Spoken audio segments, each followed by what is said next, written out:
body's been sitting for just over a week. The polyurethane is cured real nice. I'm going to go ahead and wet sand it. Okay, I'm wet sanding it, and what I'm doing is I'm starting off with a 600 grit wet dry sandpaper, but I'm using my air sander because that polyurethane is so hard that wet sanding it like I would do lacquer, I mean, it would take forever. But I'm only going to go 600 and 800 with the sander, and then I'm going to do the rest by hand.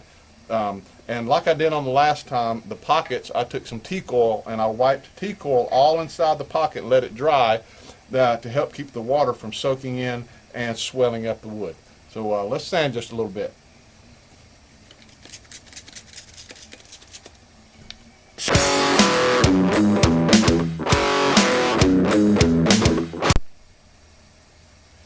Well, I started to go through the polyurethane right here. I must not have put enough layers right here, so what I'm going to do is I'm going to go from a 600 to an 800, and I'm only going to sand where the runs are to get the runs out and do the rest by hand.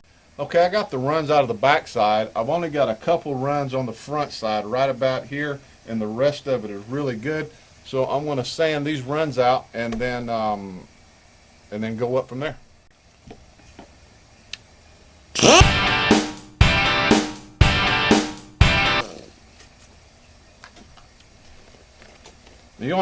You don't want to sand a long time. I sand just a little bit, and then I'll check.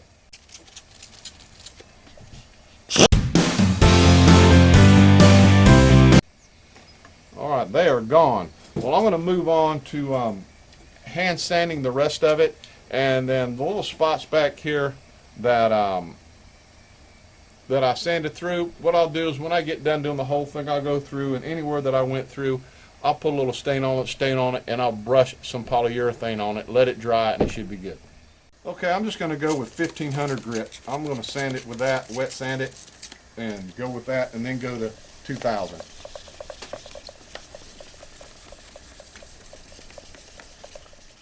Okay, I polished the backside up to 2000 grit, and I polished half of it. I wanted you to see the difference in it. You can tell by the light when I shine it.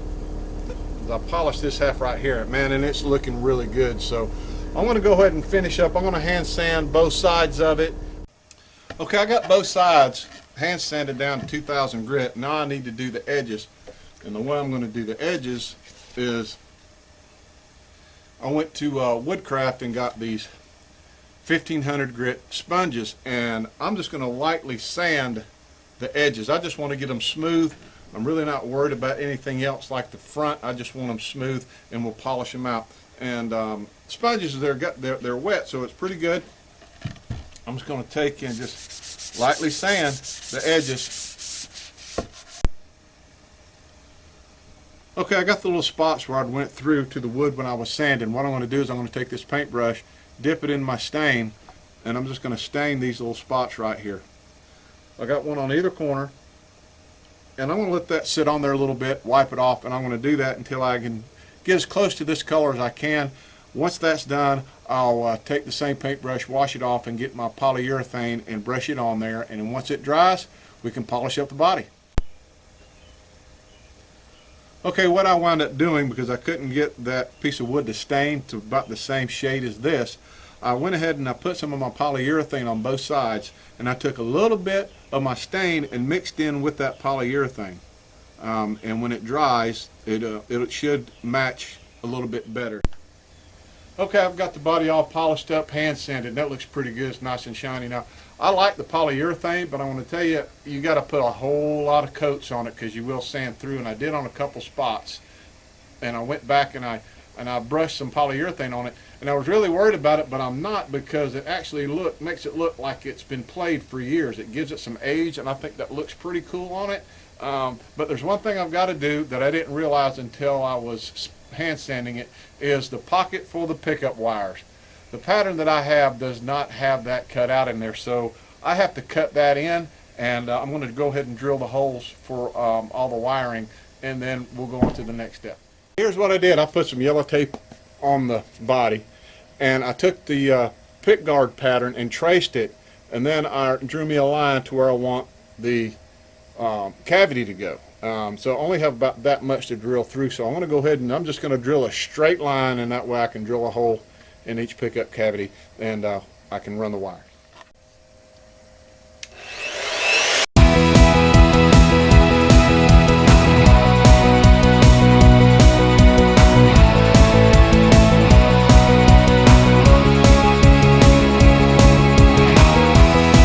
That ought to work right there, and the pick guard will cover it. So that's really all we needed. So let me set up my drill, and we'll drill the holes for the wiring. I'm going to drill a hole for the ground wire for the bridge.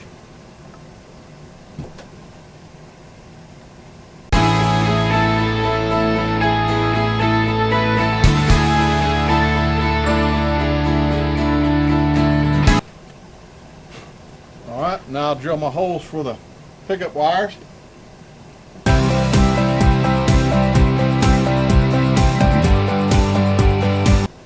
Now for the big one.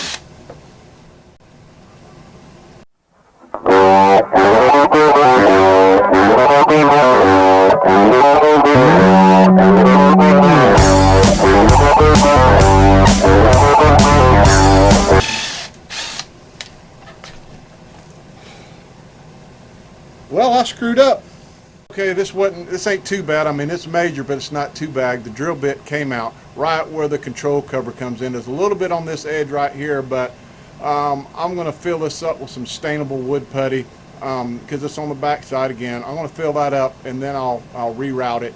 But I did wind up drilling a hole right here, and it meets up with the hole that I drilled here. So I'm going to put some wood putty in that, fix it, and we'll be right back.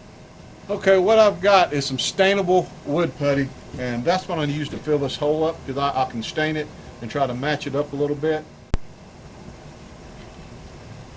Okay, so I got this filled in, and it doesn't take long for it to dry. Once it dries, I'll put my pattern back on, reroute just this section out, sand this down, and then I can stain it, and it shouldn't be no problem. Okay, I got that little hole filled up that I drilled through. I mean, live and learn, you know. I'll know better next time, but it's filled up. I mean, you know, it's on the back side. You really can't see it, so we just have to deal with it.